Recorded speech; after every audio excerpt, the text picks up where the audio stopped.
Hola amigos y hermanos, ¿cómo están? Me da mucho gusto estar una vez más con ustedes en este estudio del libro del Apocalipsis, y el tema del día de hoy va a ser un tema muy interesante. Vamos a estar estudiando cómo la nación de Israel será perseguida por el anticristo en el tiempo de la tribulación y cómo Dios los va a proteger.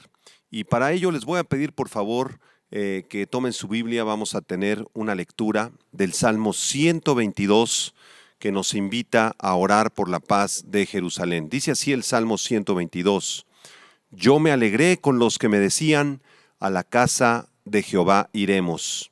Nuestros pies estuvieron dentro de tus puertas, oh Jerusalén. Jerusalén, que se ha edificado como una ciudad que está bien unida entre sí. Y allá subieron las tribus de Jehová, conforme al testimonio dado a Israel, para alabar el nombre de Jehová.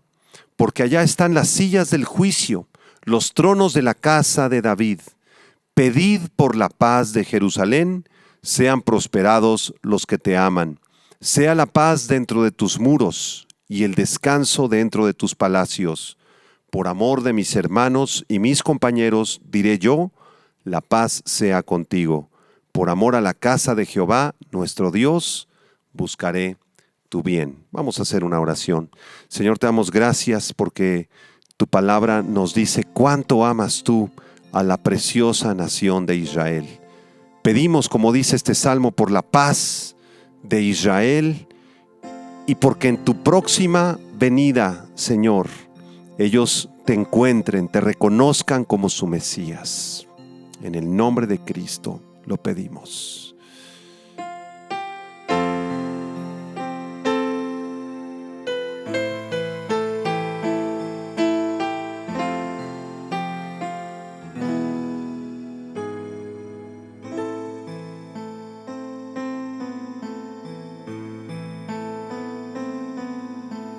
Shalom, shalom, Jerusalén. Pase a ti cuando el Mesías vuelva a ti. Alabanza encuentre en ti. Ora por paz, Jerusalén, ciudad de nuestro Dios.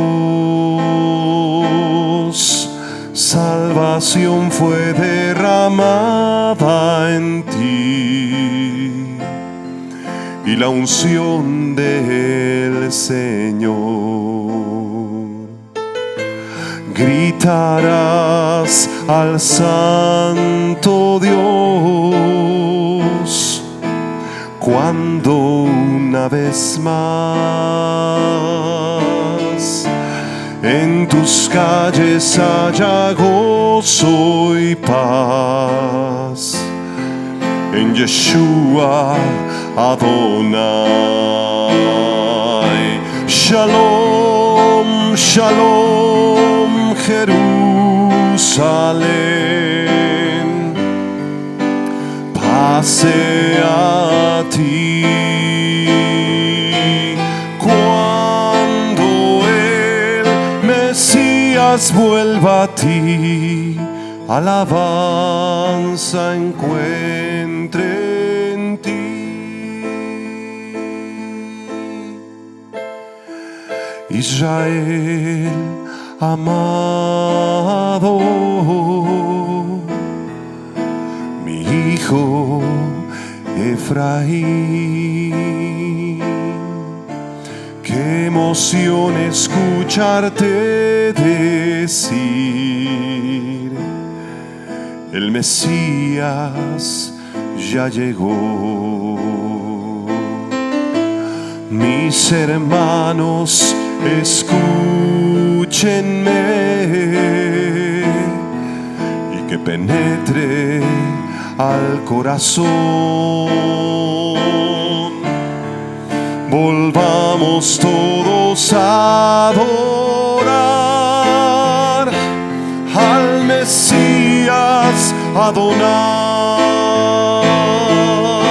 Shalom, Shalom, Jerusalén,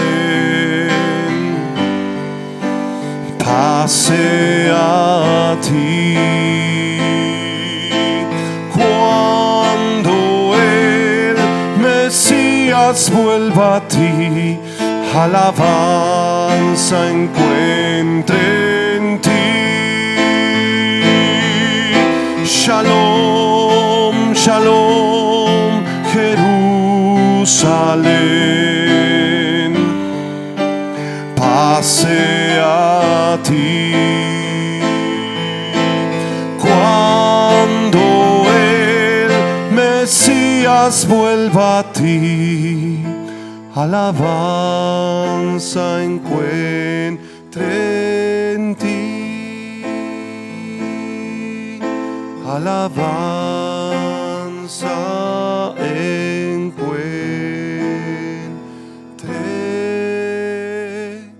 en ti.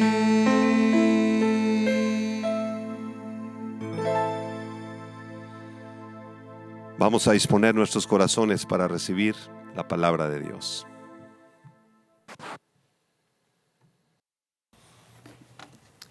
Muy bien, pues el día de hoy vamos a terminar el capítulo 12 de este libro profético extraordinario de Apocalipsis.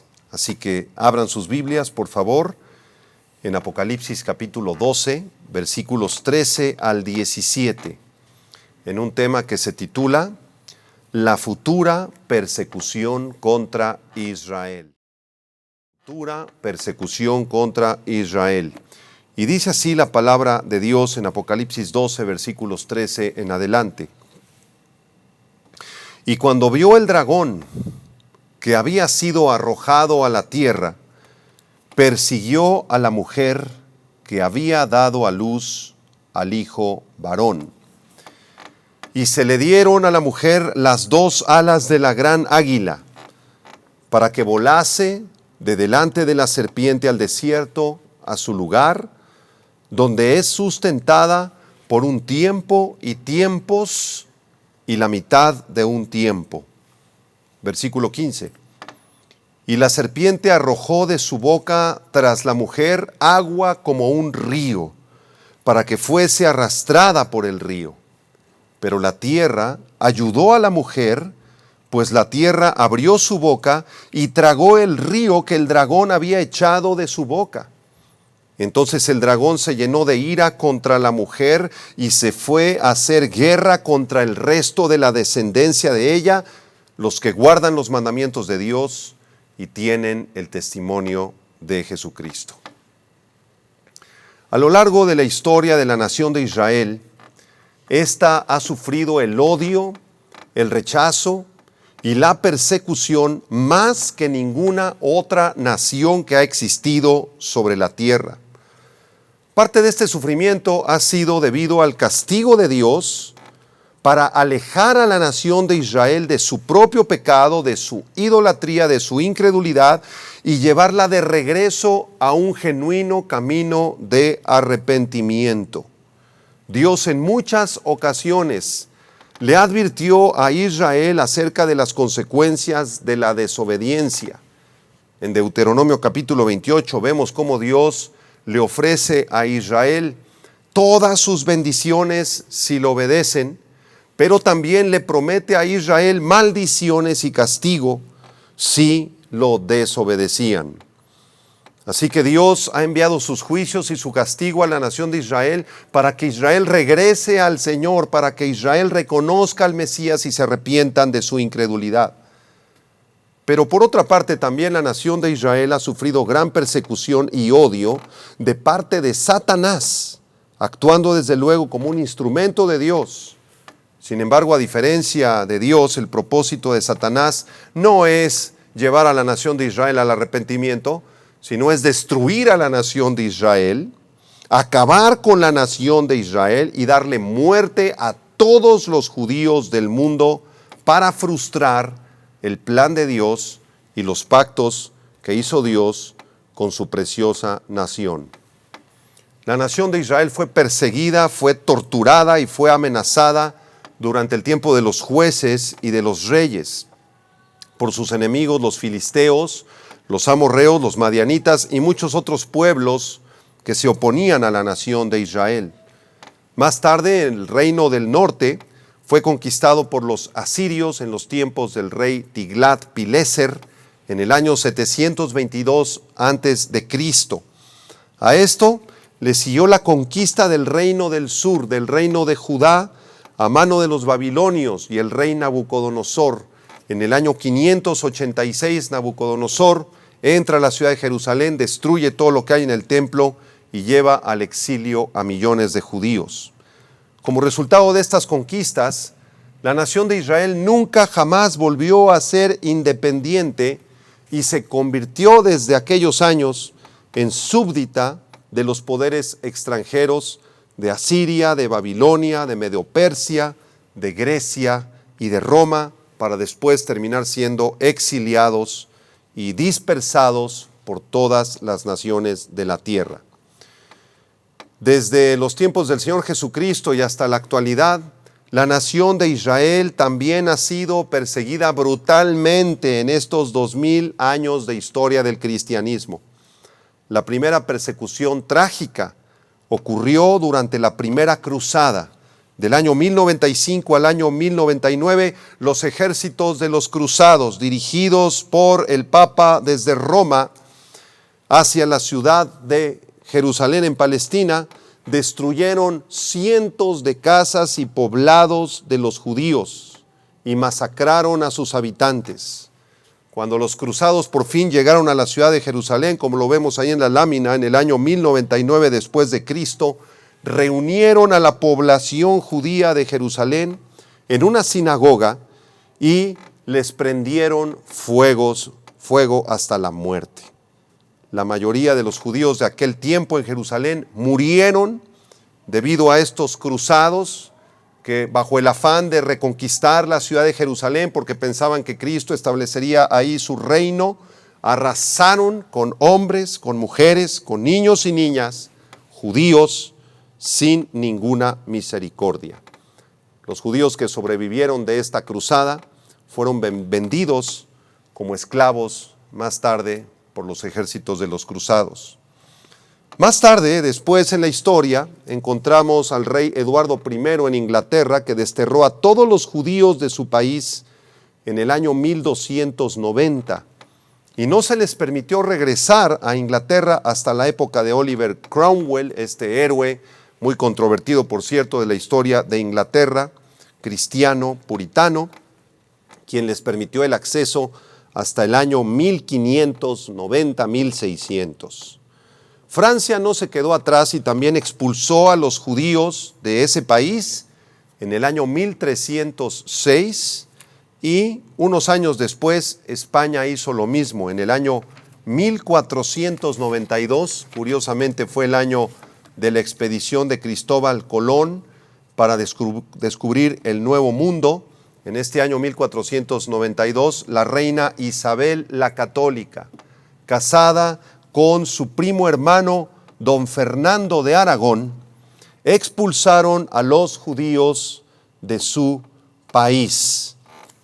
Los judíos que vivían en España fueron exiliados, fueron expulsados y tenían solamente dos opciones. La primera opción era convertirse al catolicismo romano.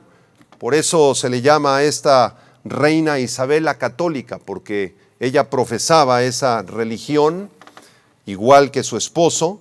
Así que todos los judíos que quisieran quedarse en España y conservar sus propiedades, algunos de ellos eran pudientes, eran ricos, se les obligaba a convertirse a la religión del catolicismo.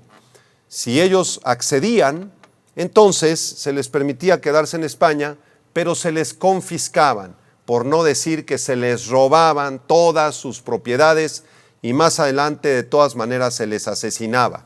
Si ellos decidían no convertirse al catolicismo romano, entonces eran expulsados de España. Fue justo en aquel tiempo, 1492 y la primera mitad del siglo XVI, que miles y miles de judíos fueron expulsados de España, terminaron algunos viviendo en el norte de África, otros fueron a vivir a otros países de Europa, y miles o cientos de miles de estos judíos que residían en España, expulsados por Isabel la Católica, vinieron a las tierras de la Nueva España, aquí a lo que actualmente es México y Mesoamérica y también Sudamérica. Millones de judíos terminaron viviendo aquí en la Nueva España.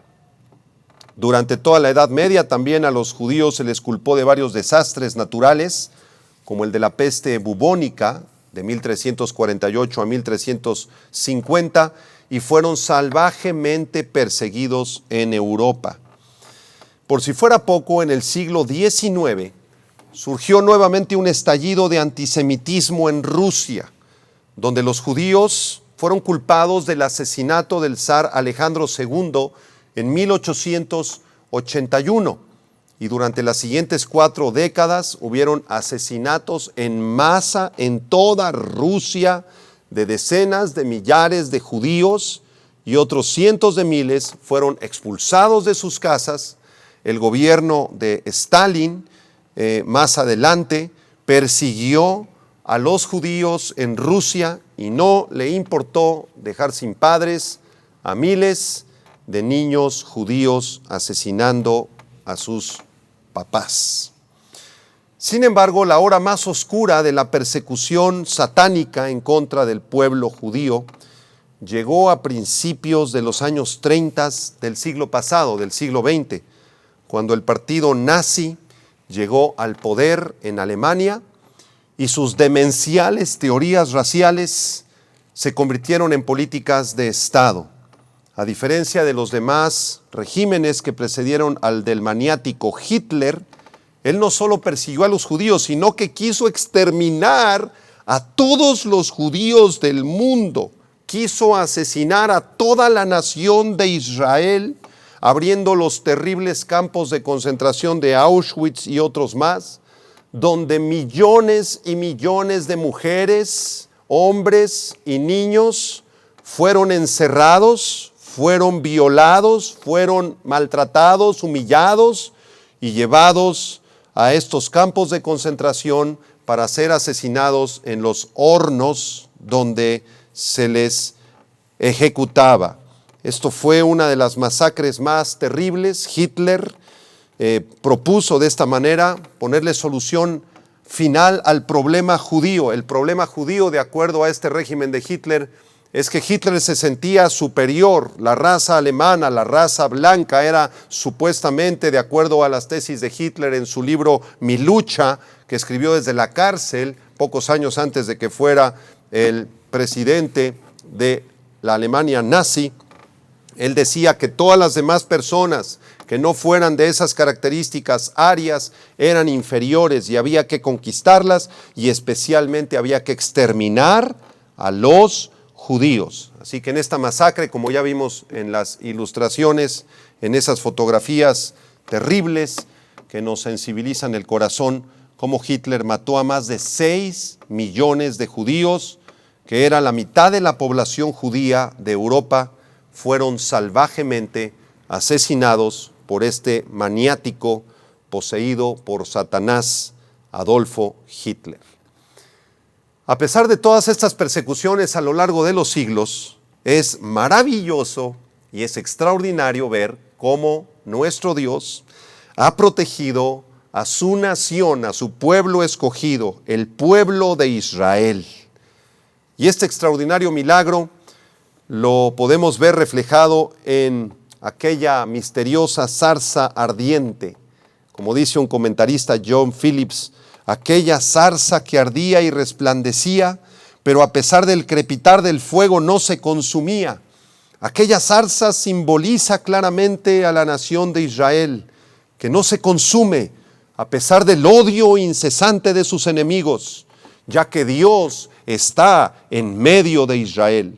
Israel no podrá ser absorbida por las naciones, no podrá ser confundida por otras personas y jamás podrá ser exterminada por las fuerzas de las naciones ni las fuerzas del mismo infierno, porque Israel es una zarza preciosa que arde en el desierto y jamás será consumida.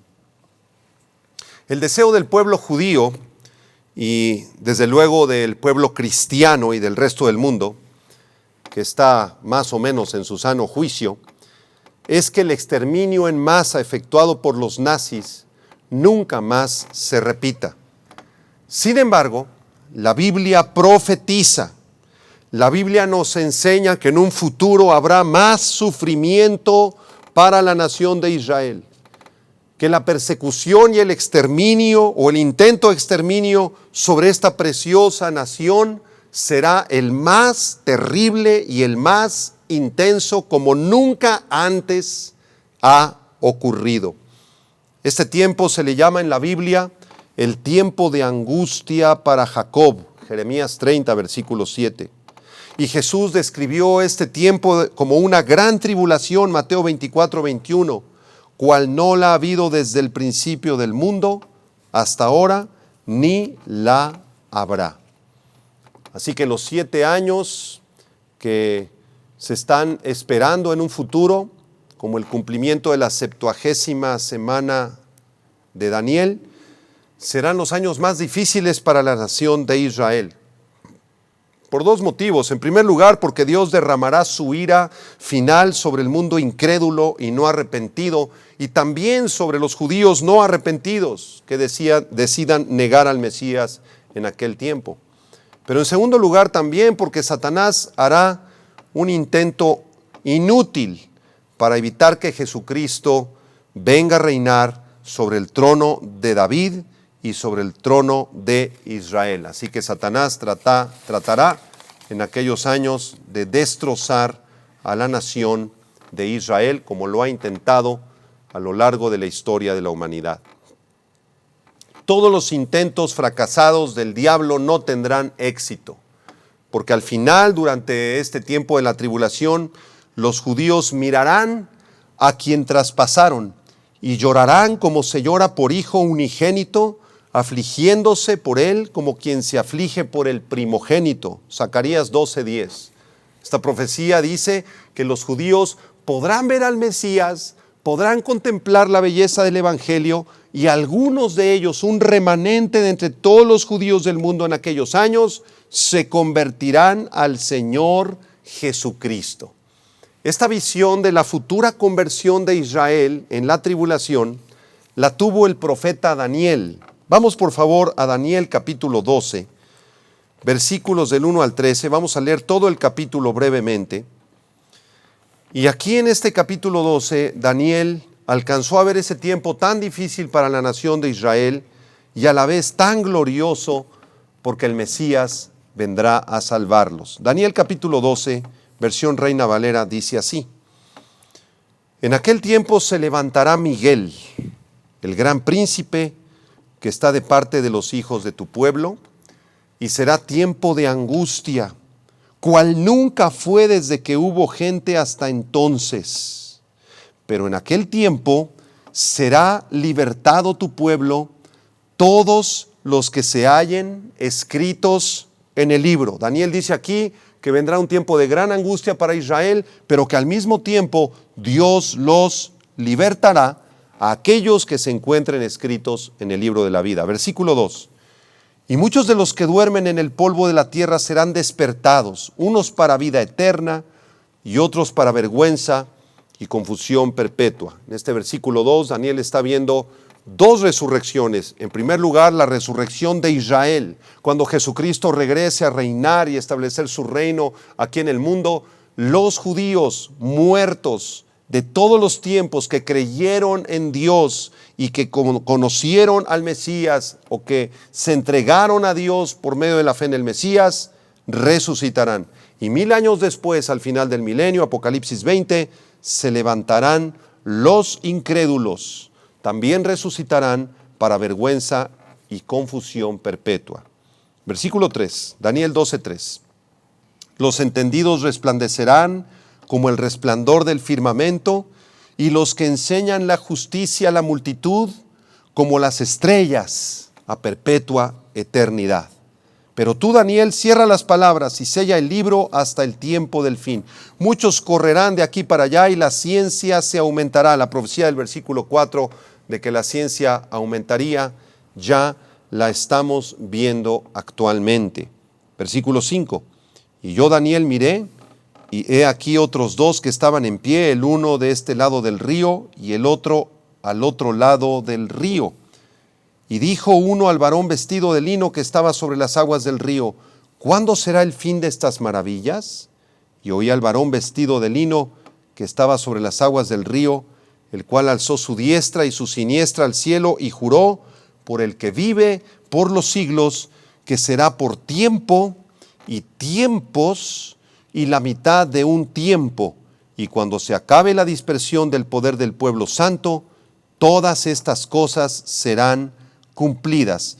En el versículo 7 observamos una profecía interesante. La persecución sobre la nación de Israel se desatará por tiempos en plural y por la mitad de un tiempo. Si tú haces la suma de un tiempo y de dos tiempos y la mitad de un tiempo, vas a llegar a la cuenta de 3 tiempos y medio, 3 años y medio, que corresponden a la segunda mitad de la 70ª semana de Daniel, o la gran tribulación de la cual habló el Señor Jesucristo. Versículo 8. Y yo oí, mas no entendí, y dije: Señor mío, ¿cuál será el fin de estas cosas? Él respondió: anda, Daniel, pues estas palabras están cerradas y selladas hasta el tiempo del fin. Muchos serán limpios y emblanquecidos y purificados. Los impíos procederán impíamente, y ninguno de los impíos entenderá, pero los entendidos comprenderán. Y desde el tiempo que se ha quitado el continuo sacrificio hasta la abominación desoladora, habrá 1290 días. Bienaventurado el que espere y llegue a 1335 días, y tú irás hasta el fin y reposarás, y te levantarás para recibir tu heredad al fin de los días. La segunda parte de la tribulación, estos 3 tiempos y medio, corresponden a 1260 días. Pero aquí la profecía habla que serán bienaventurados aquellos que soporten 1290 días. Después de que Jesucristo juzgue a las naciones, habrán 30 días más para el establecimiento del reino de Cristo. Esta persecución que se desencadenará en contra de la nación de Israel traerá como juicio la muerte de 2/3 partes de los habitantes judíos en la nación de Israel en los tiempos del anticristo. 2/3 partes de los judíos morirán, pero habrá un remanente, quedará un remanente. 1/3 parte de los judíos que habiten en Jerusalén y en la nación de Israel en aquellos años sobrevivirán y conocerán al Mesías. Esta profecía se encuentra en el libro del profeta Zacarías, capítulo 13, versículo 8 y 9. Voy a leer la Nueva Versión Internacional. Zacarías 13, versículo 8 y 9, dice así: las 2/3 partes del país serán abatidas y perecerán. Está hablando de la nación de Israel. Solo 1/3 parte quedará con vida, afirma el Señor. Pero a esa parte restante la pasaré por el fuego, la refinaré como se refina la plata, la probaré como se prueba el oro. Entonces ellos me invocarán y yo les responderé. Yo diré: ellos son mi pueblo, y ellos dirán: el Señor es nuestro Dios. Así que es un error pensar que toda la nación de Israel se va a salvar en el tiempo de la tribulación. Muchos de ellos van a ser confundidos por el anticristo. Muchos de ellos van a seguir la falsa religión del falso profeta. Pero 1/3 parte de los judíos de aquellos años, repito, se convertirán al Señor Jesucristo. Y ellos le dirán: Señor, tú eres mi Dios, tú eres el Mesías, tú eres el que viniste hace 2000 años, derramaste tu sangre por nosotros, y serán salvos y entrarán al milenio a gobernar junto con Cristo. Esta brutal persecución de Satanás contra la nación de Israel se nos describe en Apocalipsis capítulo 12, del versículo 13 en adelante, en 3 ataques. 3 ataques. Vamos a estudiar estos 3 ataques detenidamente y quiero que regresemos a Apocalipsis 12, por favor, versículo 13 y 14, porque ahí se describe el primer ataque que Satanás va a iniciar en contra de la nación de Israel. Dice Apocalipsis 12, 13. Cuando vio el dragón que había sido arrojado a la tierra, persiguió a la mujer que había dado a luz al hijo varón, y se le dieron a la mujer las 2 alas de la gran águila, para que volase de delante de la serpiente al desierto, a su lugar, donde es sustentada por un tiempo y tiempos, y la mitad de un tiempo. Subrayen aquí la palabra dragón, ya estudiamos esto con detenimiento en las clases pasadas. Esta palabra dragón se refiere sin lugar a dudas a Satanás. Recordemos la clase pasada cómo Miguel, ¿verdad?, el arcángel y los santos ángeles de Dios derrotaron a Satanás en una tremenda batalla cósmica, una guerra en el cielo. Satanás fue arrojado en Apocalipsis 12 del 7 al 9 del cielo. Fue la segunda expulsión de Satanás. En esta segunda expulsión, Satanás es arrojado del cielo de forma definitiva. Ya no tendrá más acceso al cielo para acusarnos a los escogidos de Dios. Todos sus demonios y todas sus huestes serán expulsadas definitivamente a la tierra. ¿Y qué va a hacer Satanás aquí en la tierra durante la tribulación? Versículo 13.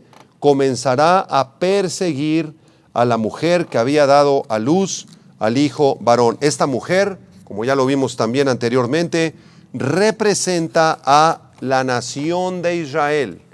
Esta mujer no es la iglesia ni es la Virgen María. Esta mujer de Apocalipsis 12 es definitivamente la nación de Israel. Así que Satanás, al verse expulsado del cielo, lleno de odio, lleno de coraje, lleno de miseria y de pecado, comenzará a perseguir a la nación de Israel. La palabra perseguir o persecución es la palabra griega dioko, que describe a alguien que está cazando al otro con gran odio, alguien que desea destrozar al otro en cuanto lo alcance y darle muerte inmediatamente.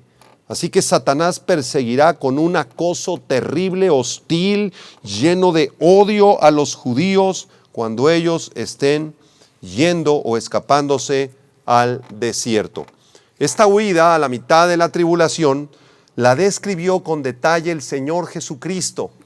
En Mateo capítulo 24, versículos 15 al 22, vamos ahí a ese pasaje, por favor. Mateo 24, del 15 al 22, voy a leer la Nueva Versión Internacional, porque aquí el Señor Jesucristo le está hablando a la nación de Israel. Mateo capítulo 24 y capítulo 25 son profecías para la nación de Israel en los tiempos de la tribulación. Así debe ser interpretada la profecía, ¿verdad?, de Mateo 24 y 25. Vamos a leerlo.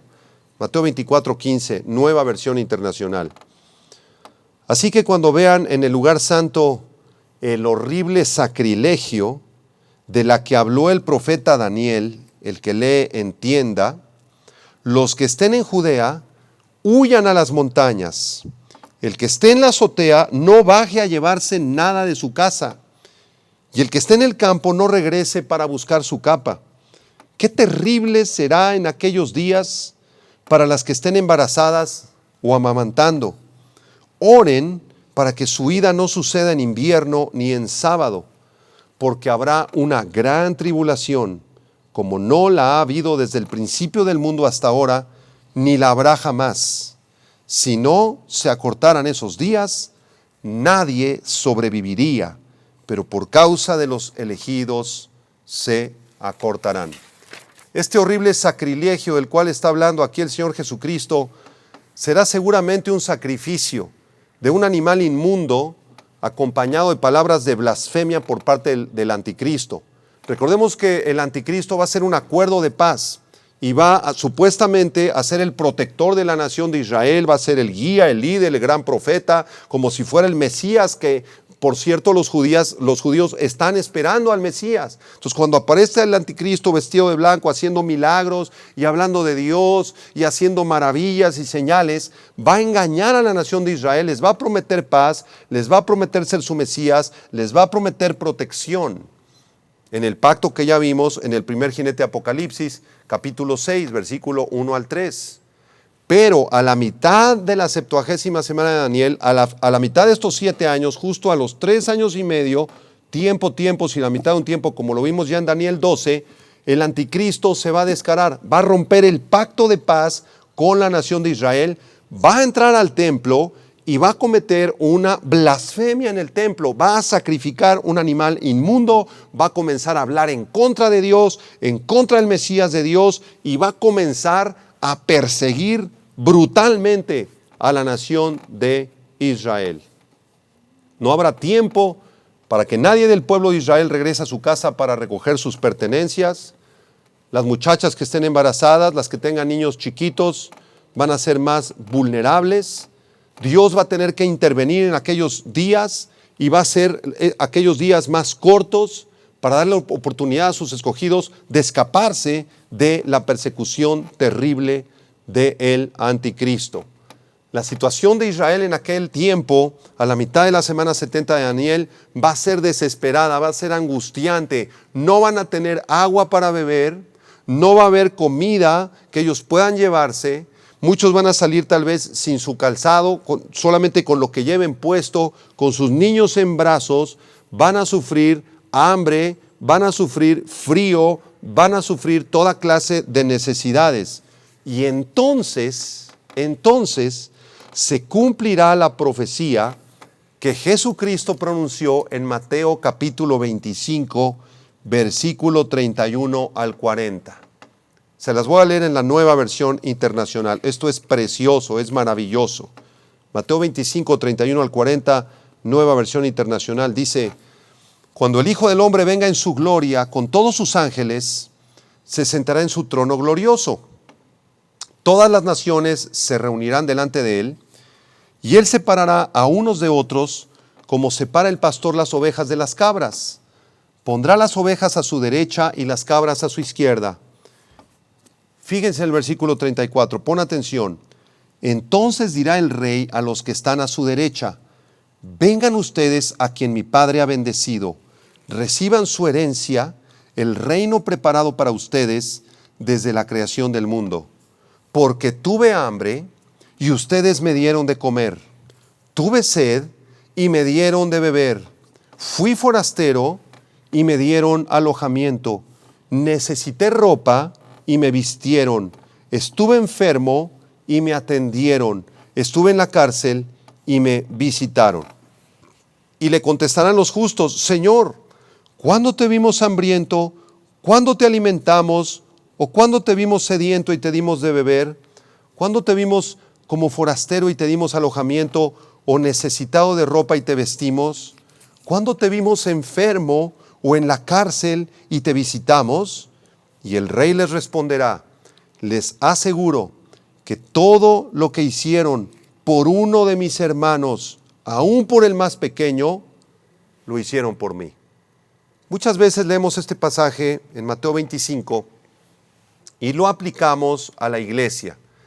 Y decimos que la iglesia tiene que hacer obras de misericordia, ir a la cárcel, a visitar a los presos, ir a los hospitales, a visitar a los enfermos, hacer labor de misericordia con los que no tienen que comer o no tienen que vestir. Y desde luego es una aplicación para nosotros. Por supuesto, la iglesia tiene que ocuparse de estas cosas. Sin embargo, esa no es la interpretación correcta del pasaje, porque como ya les expliqué, Mateo capítulo 24 y Mateo capítulo 25 son pasajes proféticos para Israel en la tribulación. Entonces, ¿a quién se está refiriendo el Señor Jesucristo en este pasaje cuando habla de personas que están hambrientas, que no tienen alojamiento, que no tienen vestido, que están enfermas, que están escapando, que están en necesidad tremenda? Se está refiriendo a Israel escapando de la ciudad de Jerusalén bajo la persecución del anticristo, cuando quebrante el pacto, como ya lo explicamos, a la mitad de la 70ª semana, comience a perseguirlos, van a salir con lo que tengan, hambrientos, desnudos, y el Señor va a proveerles a través de personas que estén en otros lugares o en otros países, de una manera sobrenatural. El Señor va a ayudar a los judíos que salgan exiliados y perseguidos por el anticristo, de tal manera que no les va a faltar absolutamente nada. Así como cuando Israel salió de Egipto en el libro del Éxodo y no les faltó nada en el desierto, de la misma forma Dios los va a sustentar. Veamos esta verdad en Apocalipsis 12, versículo número 14. Apocalipsis 12, 14, el pasaje que estamos estudiando, dice así: y se le dieron a la mujer, ¿quién es la mujer? Israel, apúntalo. Se le dieron a la mujer las dos alas de la gran águila para que volase de delante de la serpiente. ¿Quién es la serpiente antigua? Satanás. Que volase al desierto, a su lugar, donde es sustentada por un tiempo y tiempos y la mitad de un tiempo, los últimos 3 años y medio de la tribulación. Así que el Señor va a salvar a la nación de Israel de morir bajo las garras de Satanás, la serpiente antigua. Y aquí es muy interesante que este versículo 14 habla de una gran águila con 2 alas. Desde luego está hablando el Señor en sentido metafórico. Es lenguaje figurado. Así que de forma simbólica esta águila está describiendo representativamente la protección de Dios. No es que venga una águila literalmente y vaya a agarrar en sus alas a los judíos de aquel tiempo. No. Es un símbolo. La Biblia tiene que ser interpretada de forma simbólica cuando así lo pide el pasaje, y este es una de esos pasajes, de esos versículos que deben ser interpretados de forma simbólica. Esta figura de lenguaje llamada metáfora fue tomada del libro del Éxodo. Aquí Juan, inspirado, ¿verdad?, recibiendo la palabra inspirada por el Espíritu Santo, se le vino a la mente un pasaje en Éxodo capítulo 19, versículo 4 y 5. Vamos a Éxodo 19, versículo 4 y 5. Recordemos que en este pasaje la nación de Israel ya ha salido de la tierra de Egipto, y dice el versículo 4: vosotros visteis lo que hice a los egipcios, está hablando Dios, y cómo os tomé sobre alas de águilas y os he traído a mí. Ahora pues, si diereis oído a mi voz y guardareis mi pacto, vosotros seréis mi especial tesoro sobre todos los pueblos, porque mía es toda la tierra. Aquí se nos menciona que Dios protegió a la nación de Israel, los tomó en las alas de águila para librarlos de los egipcios. De la misma manera, Dios va a proteger a los judíos del tiempo de la tribulación para que no sean asesinados por el anticristo. Las alas de águila en la Biblia, si quieres apuntarlo, simbolizan fortaleza. Isaías 40:31. Representan velocidad. Salmo 18:10. Y representan también protección, como dice el Salmo 17:8. Guárdame como a la niña de tus ojos, escóndeme bajo la sombra de tus alas. Salmo 36, versículo 7. Cuán preciosa, oh Dios, es tu misericordia. Por eso los hijos de los hombres se amparan bajo la sombra de tus alas. Y el famoso Salmo 91, versículo 4, con sus plumas te cubrirá y debajo de sus alas estarás seguro. Así que el Señor de esta manera sacará de la ciudad de Jerusalén a sus escogidos, al remanente de la nación de Israel, los protegerá, y dice la Biblia que serán llevados a un desierto, al desierto. Esto es muy interesante porque algunos han sugerido que este desierto donde la nación de Israel se refugiará es la zona de Edom y la zona de Moab en el Antiguo Testamento. En Daniel 11, versículo 41, se nos asegura que estas regiones quedarán protegidas por Dios definitivamente de los ataques del anticristo. Daniel 11, verso 41 dice, también entrará a la tierra hermosa y muchos países caerán. Está hablando del anticristo. Entrará a la tierra de Israel, muchos países caerán, mas estos serán librados de su mano. Edom, Moab y lo más selecto de los hijos de Amón. Así que en esta región de Edom y de Moab será llevada la nación de Israel de forma milagrosa y ahí encontrarán refugio. También en Apocalipsis 12, versículo 14, se nos dice que el Señor sustentará a su pueblo por tiempo y tiempos y la mitad de un tiempo.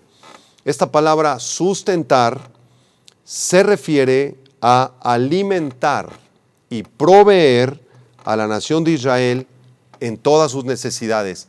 Dios va a proveerles agua, va a proveerles alimento, va a proveerles vestido, como ya lo vimos en Mateo 25, tal vez naciones alrededor o gentiles de otras naciones al enterarse de lo que está pasando en Jerusalén y la persecución del anticristo, van a enviarles apoyo económico, agua, vestido, alimento, todo lo que ellos necesiten para poder subsistir. Esto es maravilloso y el Señor lo hará porque ama a la nación de Israel.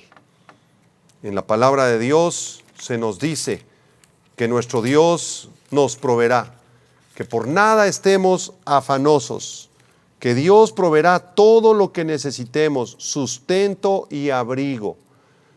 Nosotros que somos su pueblo actualmente, la iglesia, ninguno de nosotros se ha quedado desamparado, porque no he visto justo desamparado, ni su descendencia que mendigue el pan. Si tú estás caminando con Dios y realmente amas a Dios y le has entregado tu vida y Jesucristo es tu Señor y tu Salvador y procuras vivir en santidad para agradar a Dios, nada te va a faltar. Nada te va a faltar en tu vida. No te va a faltar el agua, no te va a faltar la comida, no te va a faltar algo que ponerte encima, un colchoncito, un petate donde te puedas dormir, un techo que te resguarde de las inclemencias del tiempo, porque Dios te ama y Él prometió ser el que nos sustente siempre. Así que no tengas miedo ya del futuro ni de lo que pueda venir, porque Dios prometió sustentarnos. Y en la carta a Timoteo, Pablo le dice a su hijo espiritual, teniendo sustento y abrigo, debes estar contento con esto.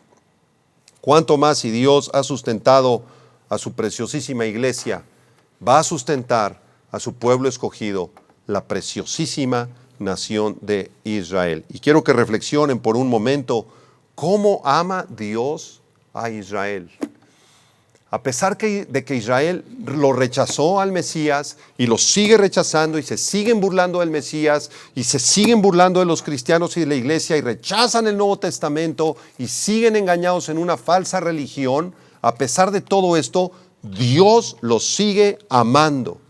Y Dios se va a levantar un remanente de judíos que se convertirán en el tiempo de la tribulación por la predicación de los 144,000 judíos escogidos. Millones de judíos en aquel tiempo creerán por fin en el Mesías. La venda se les va a caer y van a recibir el mensaje del Evangelio. ¡Qué maravilloso es Dios! Por esa razón debemos orar por la nación de Israel. Debemos amar a la nación de Israel a pesar de que tienen esa venda que no les permite ver al Mesías. Nuestra responsabilidad es orar por todos ellos todos los días. Muy bien, regresamos a Apocalipsis capítulo 12 y vamos a ver ahora el segundo ataque de Satanás. Versículo 15, Apocalipsis 12:15. Y la serpiente arrojó de su boca tras la mujer agua como un río, para que fuese arrastrada por el río. Pero la tierra ayudó a la mujer, pues la tierra abrió su boca y tragó el río que el dragón había echado de su boca. Yo quiero que imaginen por un momento cómo Satanás acaba de ser expulsado definitivamente del cielo por segunda ocasión, ya no tendrá más acceso al cielo, está enojado, está amargado, está lleno de odio, comienza a perseguir a la nación de Israel, quiere asesinarlos así como Hitler quería exterminar a los judíos. Satanás quiere definitivamente borrarlos del mapa, pero Dios los protege y los lleva al desierto y no puede tocar ni uno solo de ellos. Entonces él arroja un segundo ataque lleno de odio y lleno de amargura después de haber fracasado en su intento, en su primer ataque de masacrar al pueblo de Israel, y sin posibilidad de llegar al escondite donde ellos están, porque Dios le va a impedir llegar al escondite donde Israel se encontrará. La serpiente aquí arroja un segundo ataque.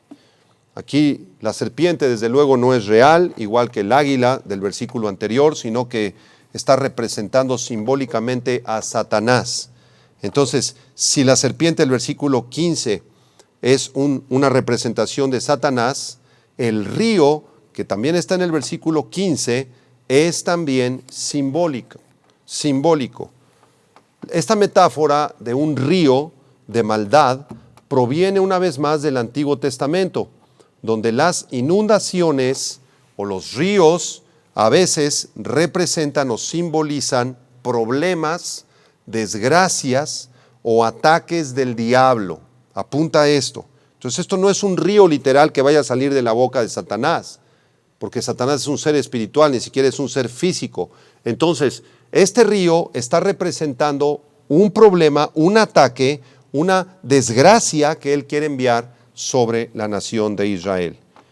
Y para ilustrar esta verdad, vamos a leer el Salmo 69, versículo del 1 al 4, para que tú te des cuenta cómo las aguas o los ríos, en algunas ocasiones en el Antiguo Testamento, están representando problemas o ataques diabólicos. Salmo 69, del 1 al 4, versión Reina Valera 60, dice: Sálvame, oh Dios, porque las aguas han entrado hasta el alma. Estoy hundido en cieno profundo, donde no puedo hacer pie. He venido a abismos de aguas, y la corriente me ha inundado, me ha anegado. Cansado estoy de llamar, mi garganta se ha enronquecido, han desfallecido mis ojos esperando a mi Dios, se han aumentado más que los cabellos de mi cabeza los que me aborrecen sin causa. Se han hecho poderosos mis enemigos, los que me destruyen sin tener por qué. Y he de pagar lo que no robé. Creo que este es un salmo que se pudiera aplicar de forma profética a la nación de Israel en los tiempos de la tribulación, porque ellos se sienten hundidos, se sienten rodeados por sus enemigos. Es un río de maldad, es un ejército diabólico, satánico, que el anticristo enviará para perseguir a la nación de Israel, como Faraón mandó a su ejército en sus carros y en sus caballos para perseguir a Israel, y Dios les abrió el mar rojo. De la misma manera el anticristo, inspirado y empujado por Satanás, va a mandar a todos sus ejércitos diabólicos para destruir a la mujer. Pero ¿qué es lo que va a pasar? Bueno, dice en el versículo 16, regresamos a Apocalipsis 12, 16, que la tierra ayudó a la mujer. Desde luego es Dios el que está ayudando a la mujer, que es Israel, pues la tierra abrió su boca y tragó el río que el dragón había echado de su boca. Así que cuando los ejércitos de millones de soldados con tanques de guerra, tal vez con drones diabólicos que van a disparar misiles, con armas químicas, con armas nucleares, quieran comenzar a perseguir a Israel y quieran destruir y exterminar la nación de Israel, Dios va a permitir que la tierra se abra y se los trague a todos. Como en Éxodo 15, versículo 12, el león de la tribu de Judá, el gran Dios de Israel, va a defender a la nación de Israel, se va a abrir la tierra y se va a tragar a todos los ejércitos del anticristo, van a quedar inundados, van a quedar ahí exterminados, muertos, porque nadie puede tocar a la nación de Israel sin que Dios lo permita. Él los defiende siempre como ese león precioso de la tribu de Judá. Recordamos al estudiar este pasaje cómo Dios también permitió que se abriera la tierra de forma dramática. En Números capítulo 16 encontramos a Coré, a Datán y a Abiram. Cuando Dios los aplastó, ellos comenzaron a rebelarse en contra de Moisés y en contra de Dios, y Dios los juzgó abriendo la tierra y ahí murieron. En Números 16, versículo 28, dice lo siguiente: dijo Moisés, en esto conoceréis que Jehová me ha enviado para que hiciese todas estas cosas y que no las hiciese de mi propia voluntad, sino como mueren todos los hombres, murieren estos. O si ellos al ser visitados siguen la suerte de todos los hombres, Jehová no me envió. Mas si Jehová hiciere algo nuevo y la tierra abriere su boca y los tragare con todas sus cosas y descendieren vivos al Seol, entonces conoceréis que estos hombres irritaron a Jehová. Y aconteció que cuando cesó Moisés de hablar todas estas palabras, se abrió la tierra que estaba debajo de ellos, abrió la tierra su boca y los tragó a ellos, a sus casas, a todos los hombres de Coré y a todos sus bienes, y ellos con todo lo que tenían descendieron vivos al Seol, y los cubrió la tierra y perecieron de en medio de la congregación. Así que, queridos amigos que se burlan del Mesías, aquellos que rechazan la Biblia, aquellos que se burlan de los cristianos, que dicen que todas las profecías de Dios son mentiras, que cómo es posible que Dios creó el planeta Tierra y puso a la primera pareja Adán y Eva, que esas son tonterías, que son mentiras. Si tú te sigues burlando de Dios, si tú sigues rechazando al Mesías, si sigues resistiendo a Dios, si te sigues carcajeando de las profecías de la Biblia, ten mucho cuidado, porque Dios puede enviar sobre tu vida un juicio terrible de muerte y destrucción. Y esto, repito, como lo hemos dicho en las clases anteriores, no es una amenaza. Dios no te amenaza, simplemente es una advertencia. Dios se ha revelado claramente en las Escrituras y todas las profecías, cientos de profecías desde el Antiguo Testamento se han cumplido.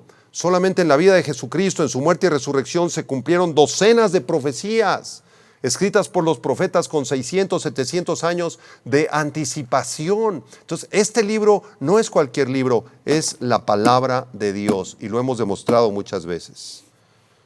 Muy bien, pues el frustrado Satanás, el amargado y fracasado Satanás, la serpiente antigua, no pudo con Israel en su primer ataque.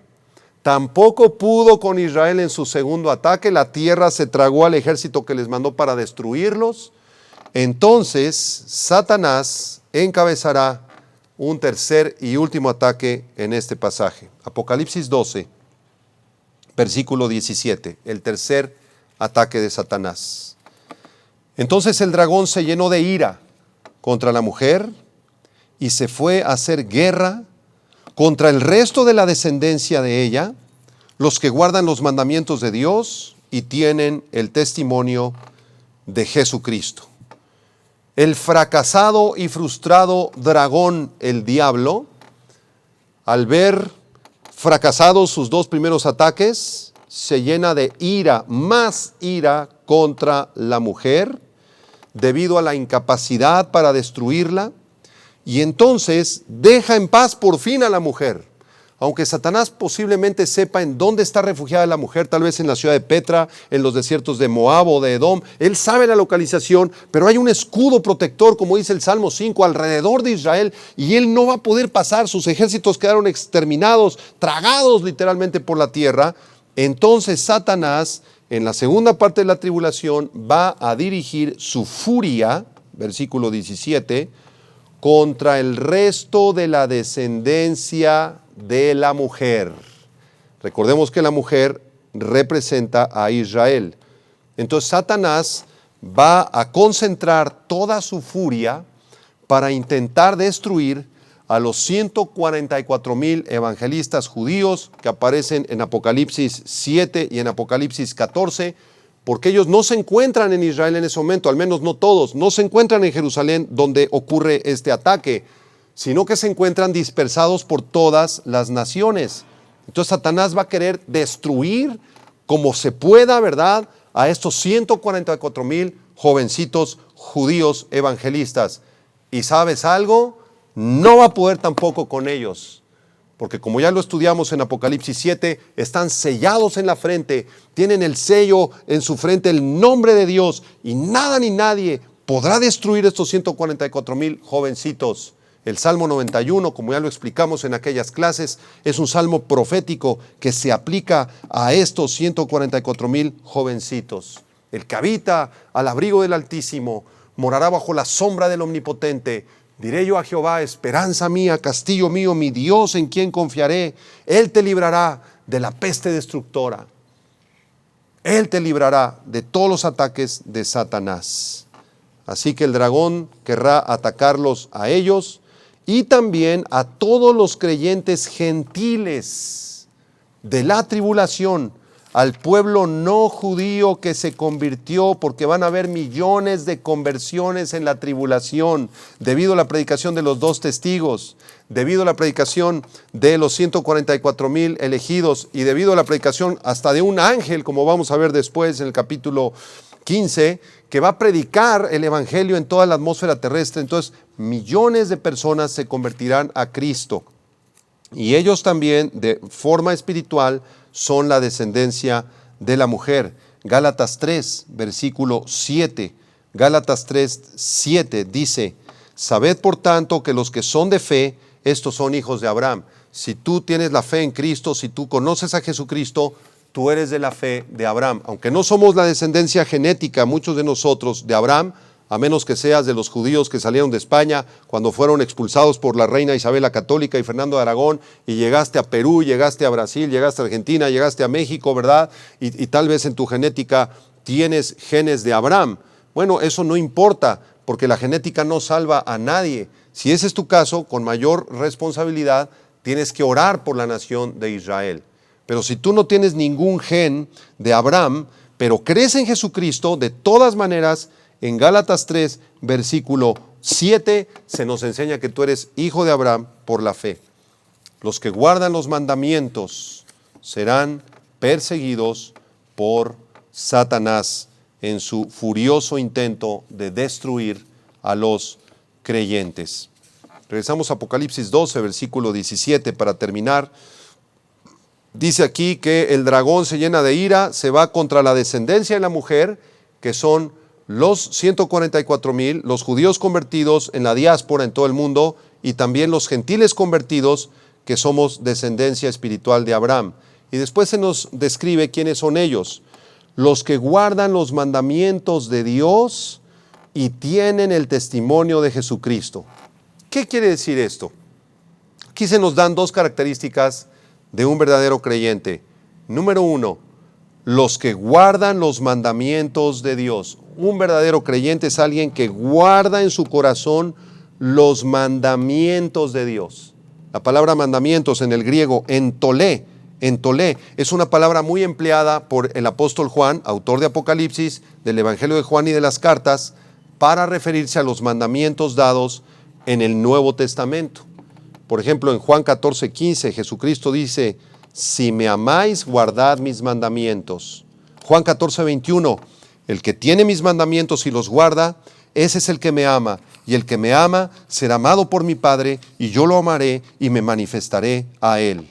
Y 1 de Juan 2, versículo 3, en esto sabemos que nosotros le conocemos, si guardamos sus mandamientos. El que dice yo le conozco y no guarda sus mandamientos, el tal es mentiroso y la verdad no está en él.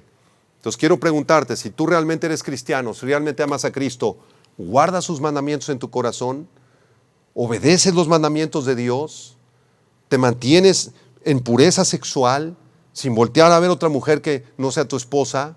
¿Te mantienes en santidad en tu mente, en tu corazón, evitando ver porquerías en la televisión y en el cine?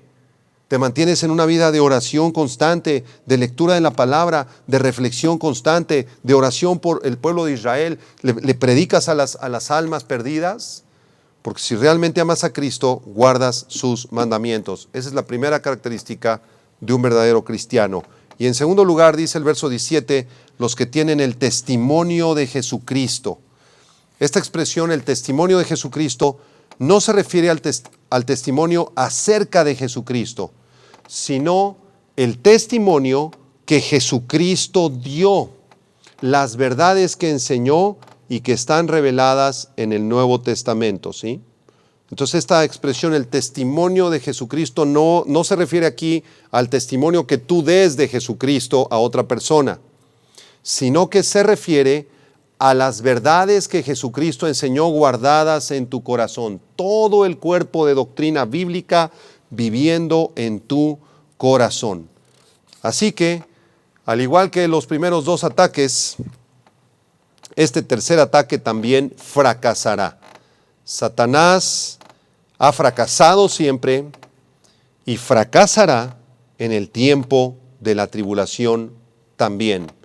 Cuando se toque la séptima trompeta, grandes voces en el cielo anunciarán que los reinos del mundo han venido a ser de Cristo, del Señor, y que Él reinará por los siglos de los siglos. Así que todos los esfuerzos de Satanás para destruir la simiente de Israel, para que no naciera el Mesías, para frustrar el pacto davídico, para frustrar el pacto que Dios hizo con Abraham, para frustrar el pacto palestino, para frustrar el nuevo pacto, fracasará definitivamente. El diablo será atado por 1000 años, al final de los 1000 años será desatado, hará una guerra en contra de Cristo, el Señor lo aplastará y será arrojado al lago de fuego. El diablo le queda muy poco tiempo, sabe que está fracasado definitivamente.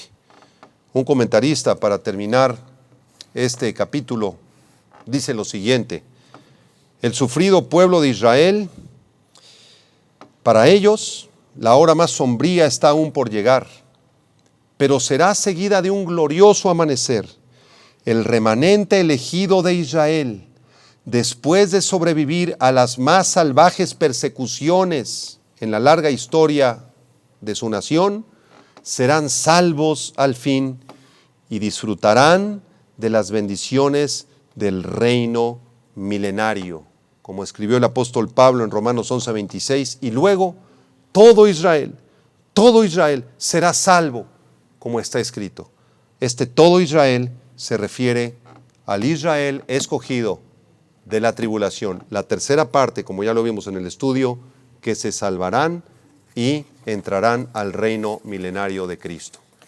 Yo creo que la conclusión de este pasaje son dos conclusiones. La primera es el gran amor que Dios le tiene a la nación de Israel. ¿Cómo los va a proteger? ¿Cómo los va a cuidar? ¿Cómo los va a sustentar? Y creo que debemos de reflexionar acerca de este gran amor que Dios le tiene a Israel, orar todos los días por la paz de Israel. Y si tienes amigos, conocidos o jefes judíos, compartirles el mensaje del Evangelio. Tal vez te rechacen, tal vez se burlen de ti, pero nuestra responsabilidad es orar por la paz de Jerusalén y que el Mesías venga pronto a establecer su reino. Y la segunda lección es que Satanás ha sido un fracasado todo el tiempo. No tenemos por qué tenerle miedo, ni terror, ni espanto, porque nosotros estamos del lado del vencedor, que es el Señor Jesucristo.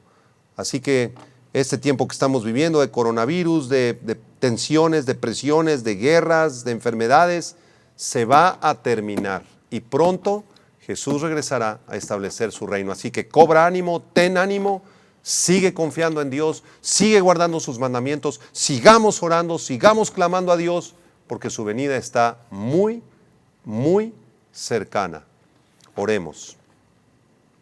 Señor, gracias te damos por este precioso capítulo 12 del libro de Apocalipsis, porque en él tú nos has hablado claramente acerca del gran amor que le tienes a la nación de Israel. Señor, si tú amas tanto a la nación de Israel, nosotros también amamos a la nación de Israel. Y en este momento nos unimos para orar a favor de ellos. Pedimos por su primer ministro, pedimos por el ejército israelita. Pedimos que tú le des sabiduría, Señor, a todos los gobernantes, a la policía y al ejército de esta preciosa nación. Oramos por todas las familias judías en Israel y en el resto del mundo, que tú, Padre, les reveles la verdad acerca del Mesías. Ellos están esperando un Mesías que venga a traerles un reino de paz, de gozo y de amor. Y ese Mesías ya vino hace 2000 años y ellos lo rechazaron, se burlaron de él y lo crucificaron, Señor. Pedimos que ese velo que tienen puesto en los ojos y en el alma les sea quitado por tu Espíritu Santo, que ellos puedan conocer que tú eres el Mesías, que Yeshua es el verdadero Mesías de Israel. Señor, quítales esa venda, salva a muchos de ellos, y durante el tiempo de la tribulación cumplirás tu propósito en ellos, los salvarás. Te guardarás un remanente entre todos esos judíos que entrará al reino milenial cuando tú regreses, y nosotros estaremos con ellos y te adoraremos como el Mesías. Gracias, Padre, te damos por esta preciosa nación. Y por otra parte, también te damos gracias por tu maravillosa protección, Señor. Tú nos has protegido de todos los intentos del diablo de hacernos tropezar, de tentarnos, de asesinarnos, de secuestrarnos y de destruir nuestra fe. Porque el diablo no puede tocar a un hijo de Dios ni a una hija de Dios, solo que tú lo permitieras con un propósito santo, como lo hiciste con Job, tu hijo, Señor.